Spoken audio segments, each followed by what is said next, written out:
Muy buen día, esperamos que se encuentren bien y que estén teniendo un excelente día. Pues el día de hoy en Medicraft hablaremos de un tema muy importante conocido como mecanismos de defensa en una persona adicta. Pero primero que nada, ¿qué son los mecanismos de defensa? Pues bueno, un mecanismo de defensa se puede comprender como una reacción inconsciente de una persona, que tiene como propósito defendernos hacia un estímulo físico o emocional que podemos interpretar como un peligro o perjuicio hacia nosotros. Los mecanismos de defensa son parte natural de nuestra conciencia humana, pues son esenciales para asegurar nuestra supervivencia en nuestro entorno. Por su parte, estos tratan de minimizar las consecuencias de los actos estabilizando nuestro medio ambiente, nuestro pensamiento, emociones y sentimientos, manteniendo un equilibrio momentáneo donde cada uno funciona de una manera diferente bloqueando sentimientos de dolor, culpa, miedos, etc.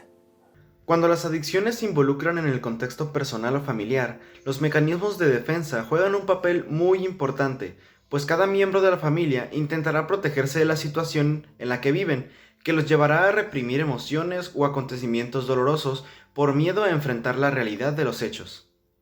Estos mecanismos se dividen entre 5 principales llamados represión, negación, desplazamiento, proyección y racionalización. La represión es la exclusión de recuerdos, pensamientos y eventos dolorosos o amenazadores con el fin de proteger al individuo de los sentimientos que estos acontecimientos podrían provocar. Si bien este mecanismo de defensa tiene una función algo intrincada, la cual consiste en enterrar o guardar en un lugar muy escondido aquellos pensamientos que nos llenan de angustia, este mecanismo nos lleva a alejarnos de eventos traumáticos como pueden ser abusos, duelos, situaciones familiares, etc. Hey, ¿qué onda? ¿Cómo estás? ¿Qué onda? ¿Qué pasó? Oye, la otra vez me estaba acordando de aquella vez en que te echaste a llorar como loco después de lo que pasó con tu morra. ¿Qué te pasó entonces? Nunca te había visto así. ¿De qué hablas? ¿No recuerdas? Estabas como loco, pero no me quisiste decir, no me quisiste contar. ¿De veras que no recuerdo? No entiendo de qué me estás hablando. Wow, qué extraño. La negación ignora o desconoce realidades desagradables. Trata a los aspectos de la realidad como si no existieran.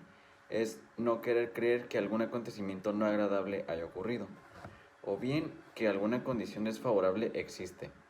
La negación funciona de tal manera que bloqueamos eventos traumáticos y continuamos con estas como si nada hubiera pasado. Como una cortina de humo donde todos pueden observar a distancia lo que sucede, menos la persona que está negando el suceso. La persona que usa este mecanismo de defensa tiende a evitar todo tipo de responsabilidades. Mis amigos dicen que vieron a mi novia con otra persona, pero no creo que haya sido verdad. Seguramente solo es su hermano, tal vez, que le estaba acompañando a algún lado. Pero ella no tiene hermanos. No debe ser nada, solo es un malentendido. No, ella no es de esas personas. Solo están celosas, de seguro, y ya, nada más. El desplazamiento traslada la reacción adversa o negativa sobre hechos, personas u objetos de forma que cambia el objetivo de un impulso a otro menos amenazante. El mecanismo funciona de una forma más estudiada donde la víctima se convierte en agresor, buscando víctimas débiles. Por ejemplo, un padre de familia regaña al hijo mayor. Este guarda la emoción de manera momentánea para después desquitarse con su hermano menor. Este mecanismo es utilizado por personas sumamente inteligentes, ya que saben cómo y con quién descargar sus sentimientos sin recibir consecuencias. Estoy harto de que mis padres solo se pasen regañándome por hacer nada. Literalmente no hago nada malo. Y siempre terminan... ¡Ah! Quiero golpear algo. Oye, Abraham, ¿no has visto mi...? ¡Cállate! Todo el día molestando tú. La proyección se identifica como una sensación de defensa en la cual la persona culpa a otros de sus propios errores en lugar de reconocerlos. Atribuye a otros sus propios impulsos, pensamientos y deseos inaceptables. Este mecanismo puede describirse como el refrán: el león cree que todos son de su condición. donde atribuimos a otros lo que pasa dentro de uno mismo. Muchas veces gritamos, nos enojamos y culpamos a otros justificando que el otro se encuentra haciendo lo mismo. O bien, un mentiroso que puede creer que todo el mundo le miente por el hecho de que es una persona deshonesta. Veamos las calificaciones del examen. ¿Qué es esto? No, esto no puede ser verdad. No, me fue malísimo en el examen. ¿Qué voy a hacer con esta calificación? ¿58 de 100? Pero, no, es que todo esto es culpa de los chicos. Toda la semana no me mandaban nada a tiempo. Todo era al último segundo. Yo con este estrés no puedo trabajar. Es que esto no es justo. Así no se puede. Si se hubiesen apurado, habría tenido más tiempo. Nada de esto habría pasado. Es culpa de ellos. No. La racionalización consiste en la situación de una razón real que no es aceptable por otra que resulte más aceptable. Permite justificar el abandono de obligaciones y responsabilidades aduciendo razones varias. Esto sucede mucho de la mano con la justificación. Por ejemplo, en un hogar en adicciones a altas horas de la madrugada, un familiar que consume alguna droga no llega, entonces de manera automática se piensa en posibles razones por las cuales no ha llegado, que no tengan nada que ver con un consumo. Se quedó sin celular, por eso no ha llamado, de seguro no ha conseguido cómo llegar a casa, cuando en realidad la verdad es muy dolorosa o inaceptable. Oye, Sofía, perdón, no te pude mandar los videos y las evidencias que me pediste hoy. Es que tuve que salir a acompañar a mi mamá a la cita médica y con el tráfico que se hace, pues ya verás. Pero te los mando mañana sin falta. Ahorita ya no puedo grabar.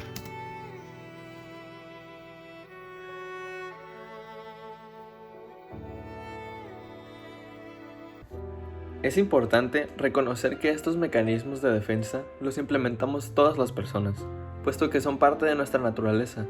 Nos protegen cuando pasamos por momentos complicados en nuestras vidas. Es decir, no son algo que únicamente representa a las personas con una personalidad adictiva. Sin embargo, son un tanto más prominentes en dichos individuos, ya que ellos los utilizan constantemente como una herramienta para evadir la realidad.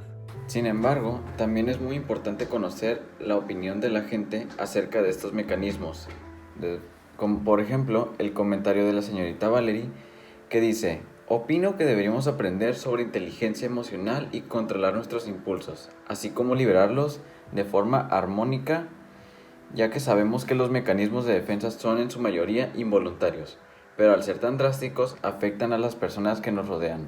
Por eso debemos ser muy cuidadosos y conscientes. Esta es una opinión muy válida y que lleva a un punto muy importante, como por ejemplo al hacernos la pregunta: ¿qué es la inteligencia emocional? Pues el psicólogo Bertrand Regader dice que la inteligencia emocional es un conjunto de habilidades sociales que nos ayuda a entender de qué manera podemos influir de un modo adaptativo e inteligente tanto sobre nuestras emociones como en nuestra interpretación de los estados emocionales de los demás. Esto le permite a las personas adaptarse a nuevos ambientes sociales, así como manejar sus emociones e ideas de una manera mucho más clara hacia las demás personas, lo que les permite una mejor comunicación y capacidad de ser mucho más asertivos. Se cree que una gran parte de las acciones y decisiones que tomamos en el día a día están influenciadas por las emociones y el estado de ánimo por el cual nos encontremos.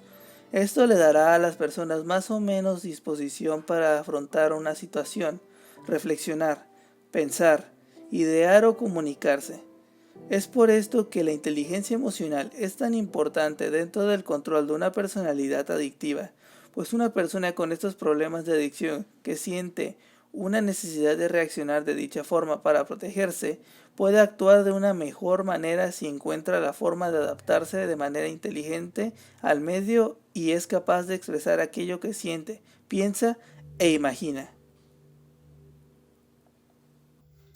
Si bien las personas sin una personalidad adictiva no presentan esta clase de problemas, con tanta frecuencia, con la misma intensidad con la que lo hace una persona con dicha clase de personalidad, en estas personas es también muy importante tener una buena inteligencia emocional, así como una inteligencia interpersonal, pues esto le puede ayudar a comprender a aquellas personas que están pasando por situaciones difíciles o traumáticas. Esto permite diferir entre una reacción impulsiva o si la persona está utilizando un mecanismo de defensa para protegerse de una realidad que a la persona le cuesta aceptar. Es cierto que como personas es una tarea muy importante la que la persona adicta debe realizar, pero siempre y cuando cuente con algún tipo de apoyo que logre ser comprensivo con él o ella, será de gran ayuda para sentir nuevamente esa esencia de realidad. Es ahí donde entra la inteligencia emocional de una persona externa. Otra de las opiniones que nos ofrece el público sobre los mecanismos de defensa es por parte de Alejandra Salazar, que nos dice que los mecanismos de defensa son un tipo de estrategias que cada individuo tiene y usa en distintas ocasiones de manera inconsciente. Creo que muchos de nosotros los utilizamos para distraernos de alguna ocasión que nos haga sentir de alguna manera negativa. Y al hacer esto podemos seguir sintiéndonos de alguna manera normal o mejor. Yo pienso que los mecanismos de defensa son de gran importancia, ya que nos pueden ayudar a defender nuestras emociones o pensamientos que podemos llegar a sentir en distintas ocasiones, ya que éstas nos pueden ayudar a sentirnos mejor o más calmados en el momento. Pero también pienso que estos no se deberían de usar de forma egoísta. Al usar los mecanismos de defensa, algunos los pueden usar como una manera de justificar sus acciones que pueden ser malas. Y si se llegan a usar de esta manera, podría llegar a causar daños externos tanto como internos hacia la persona o aquellos alrededor de él. Esto es muy interesante, pues déjenme decirles una cosa, cada persona reacciona diferente al estrés y a la presión. Así es. Y es posible que las personas actúen de diferentes formas por la presión o el estrés que puede generar la sensación o el saber que alguna persona cercana se puede encontrar en riesgo o que esa misma persona se puede encontrar en peligro por estar en una situación o por cometer algo que no debió. Cada persona tiene una diferente forma de afrontar los problemas que se le presenten, y algunas puede que sean más resilientes que otras. Sin embargo, todas las personas compartimos algo en común, y es el hecho de que los sentimientos negativos y positivos están a la orden del día. Por ello, es importante considerar que los mecanismos de defensa son utilizados por las personas para protegerse y no para propagar un daño hacia otras personas. Si bien puede que no sean las maneras más honestas o efectivas de resolver un problema o de desahogarlo, las personas con personalidad adictiva suelen ser un poco más propensas a crear su propia realidad con la finalidad de sustituir la realidad en la que viven. Y una vez que hemos conocido la opinión de estas personas, procederemos a realizar unas cuantas entrevistas hacia algunos doctores acerca de los mecanismos de defensa. Primero tenemos al doctor Juan Manuel Sánchez Toledo, quien ya nos ha acompañado anteriormente. Cuéntenos, doctor, ¿de qué manera se presentan estos mecanismos de defensa dentro de las personas adictas? Bueno, esta clase de mecanismos de defensa que comentan, represión, negación, desplazamiento, proyección y racionalización, son elementos de la comunicación que se presentan en la sociedad de hoy en día con una mayor frecuencia de lo que se espera. Existen situaciones en que estos elementos son utilizados no necesariamente por poseer una personalidad adictiva, sino como un medio de protección hacia nosotros mismos, disfrazando o alterando la realidad de los hechos de una forma que se sienta o escuche más convincente o cautelosa. En una persona adicta, esta clase de mecanismos difieren mucho de una simple protección hacia uno mismo, pues estos se presentan con mucha más frecuencia y hasta un punto estos ya son muy notorios. A veces se presentan con un cambio en las emociones de las personas que se notan demasiado cuando la persona tiene una personalidad muy característica. Por ejemplo, un adolescente que tiene una personalidad alegre y siempre activa y de repente comienza a ser más cortante y comienza a alejarse, por así decirlo, de la realidad en la que vive. Es cuando estos mecanismos comienzan a aparecer dentro de la personalidad. Realmente estos mecanismos se pueden encontrar en cualquier tipo de adicto, ya sea desde un adicto al internet, un adicto al estudio, al trabajo, incluso hasta los más graves que pueden ser los adictos a las drogas o al alcohol, que es donde ya no solo se genera un trastorno mental, sino que también el cuerpo comienza a ser atrofiado por sustancias externas. Muchas gracias. ¿Y usted, doctor Rodríguez, qué nos puede decir sobre los mecanismos de defensa dentro de una familia en las que uno de sus integrantes posee una personalidad adictiva? Como ya comentó anteriormente mi colega el doctor Juan Manuel, los mecanismos de defensa en una persona adicta son utilizados para alterar la realidad en la que la persona vive.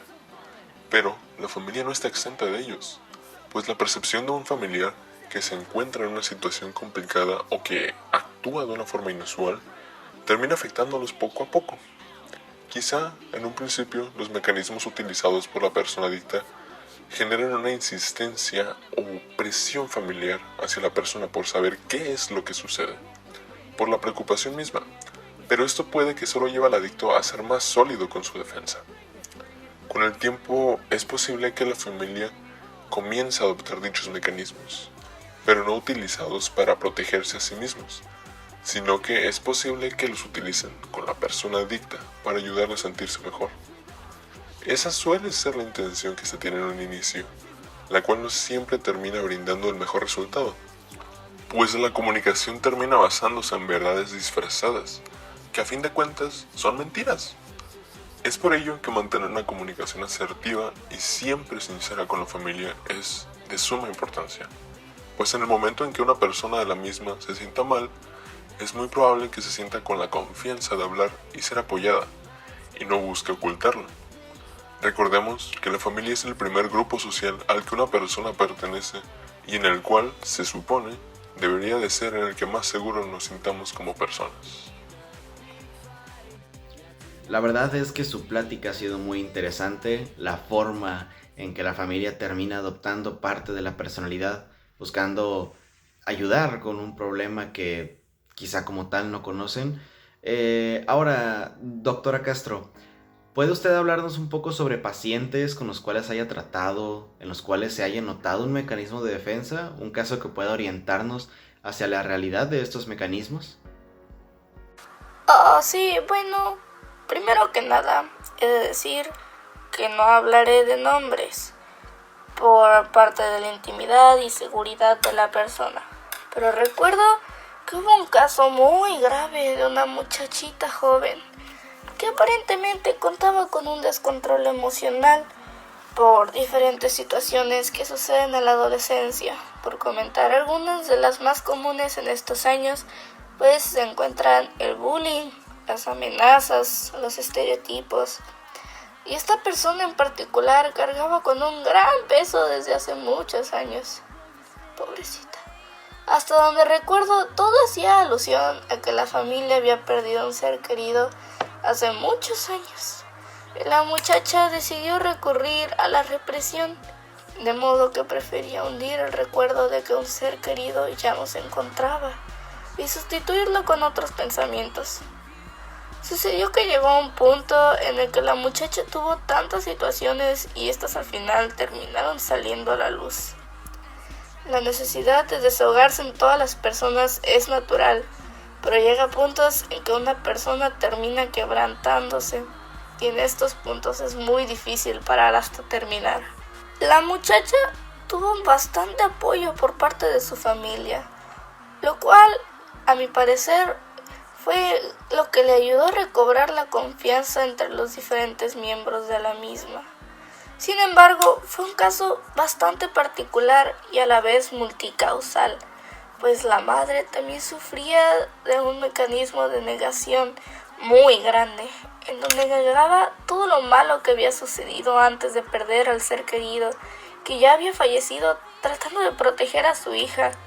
Pero en este caso, la hija ya sabía y se había dado cuenta de todo esto desde hace mucho tiempo. La persona que falleció fue consecuencia del consumo de medicamentos en exceso por traumas y se generó una sobredosis. Al final de las terapias, la muchacha decidió continuar con un horario semanal con un psicólogo particular y se encuentran tanto la madre como ella en un proceso de recuperación. Es una situación muy difícil la que aquí nos comenta la doctora Castro. Esperemos que esta clase de situaciones se presenten cada vez menos. Hay que recordar siempre el sostener, alimentar y dirigirnos hacia una comunicación asertiva con nuestros seres queridos y con las personas que nos rodean, ya sean nuestros amigos, compañeros, familiares o demás. Recordemos que nos encontramos en una situación de pandemia, donde quizá las clases en línea y la convivencia no se encuentran en las mejores condiciones para que, como personas, logremos socializar y desarrollarnos en un entorno entretenido e íntegro. Es muy importante que como personas comprendamos que no somos las únicas personas que sufren de situaciones estresantes, preocupantes y tristes en nuestra vida. Chicos, la verdad es que al igual que ustedes, nosotros y las personas que ven a su alrededor, tenemos cicatrices que hablan nuestra historia. I feel bad about ditching everyone else, but I just wanted to talk to you about this one. It got me away from the wither storm.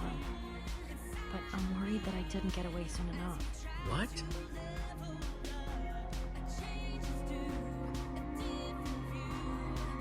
Do you know what wither is?